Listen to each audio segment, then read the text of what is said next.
Hai teman-teman, perkenalkan nama saya Andri Widianto dengan NIM 111810132 Universitas Pelita Bangsa. Saya ingin menjawab 10 pertanyaan dari 30 pertanyaan untuk memenuhi tugas ujian akhir semester. Jelaskan apa yang dimaksud dengan kesehatan bank. Kesehatan bank adalah kemampuan untuk melakukan kegiatan operasional perbankan secara normal dan mampu memenuhi semua kewajiban dengan baik dan sesuai dengan peraturan perbankan yang berlaku. Nomor 2, jelaskan apa pentingnya menjaga kesehatan bank bagi perekonomian. Yang pertama, sebagai pembentukan suatu kepercayaan nasabah, maksudnya pentingnya kesehatan bagi bank merupakan ujung pembentukan kepercayaan masyarakat dalam dunia perbankan sehingga masyarakat akan tetap bertahan dan terus berkontribusi dalam perkembangan dunia perbankan itu sendiri. Yang kedua, semangat etos kerja tetap terjaga. Sama seperti halnya manusia yang harus selalu tampil prima dan menjaga kesehatannya, perbankan juga harus demikian, agar tetap semangat, loyal, dan tampil prima dalam melayani nasabahnya. Yang tiga, sarana dan menetapkan strategi marketing suatu bank. Maksudnya jika kondisi bank sehat, tingkat layanan kepuasan nasabah terhadap bank akan semakin tinggi. Hal ini akan sejalan dengan strategi marketing bank dalam membentukkan brand perbankan itu sendiri. Dengan demikian, akan semakin banyak masyarakat tertarik untuk ikut berkontribusi dalam perkembangan dunia perbankan. Yang ketiga, untuk sarana pusat pertumbuhan ekonomi. Jika kesehatan bank berkurang, maka akan terjadi pertumbuhan perekonomian di masyarakat akan lesu. Ini juga akan berdampak pada bank pusat yang melemah. Nomor 3, menurut konsep Bank Indonesia, mengapa perbankan perlu dijaga? Menurut konsep Bank Indonesia, ada dua kepentingan mengapa kesehatan perlu dijaga. Yang pertama, menjaga kepercayaan masyarakat terhadap bank.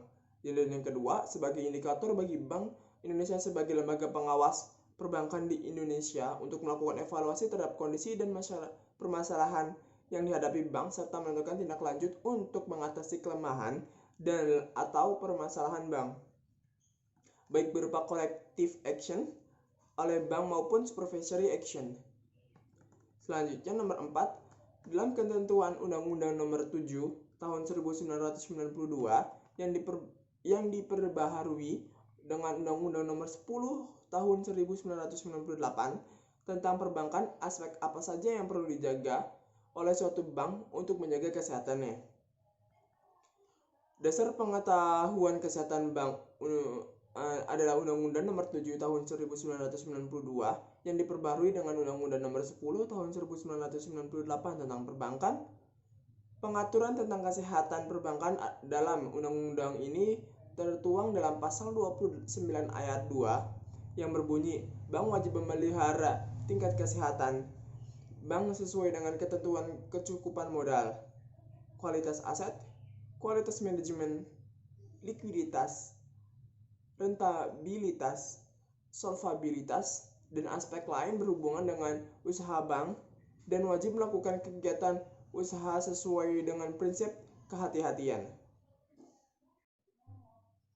Nomor 5, saat ini variabel apa saja yang digunakan untuk mengukur tingkat kesehatan bank berdasarkan PBI nomor 13 garis miring 1 garis miring PBI garis miring 2011. Dalam kesehatan Bank Indonesia, menurut PBI nomor 13 garis miring 1 garis miring PBI garis miring 2011, tingkat kesehatan bank adalah hasil penilaian kondisi bank yang dilakukan terhadap resiko dan kinerja bank.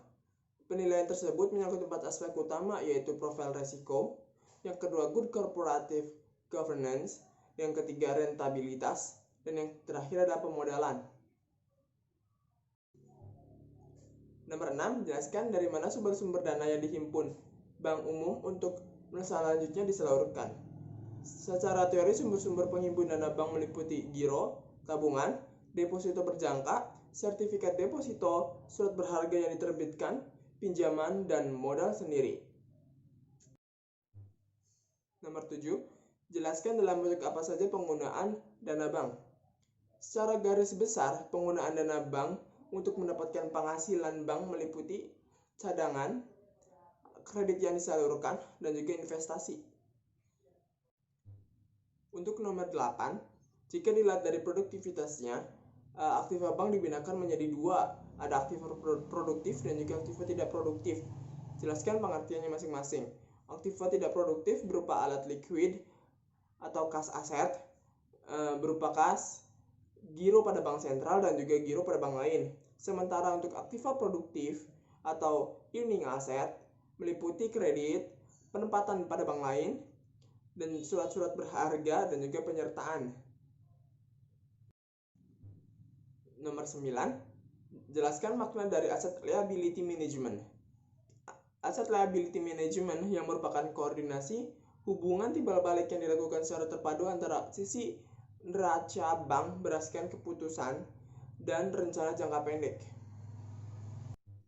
Dan yang terakhir, jelaskan komponen yang digunakan untuk menentukan suku bunga kredit. Beberapa faktor untuk menentukan suku bunga kredit ada cost of a loanable fund, spread, biaya overhead, premi risiko, dan juga base lending rate. Sekian jawaban dari 10 pertanyaan untuk memenuhi tugas ujian akhir semester. Salam sehat.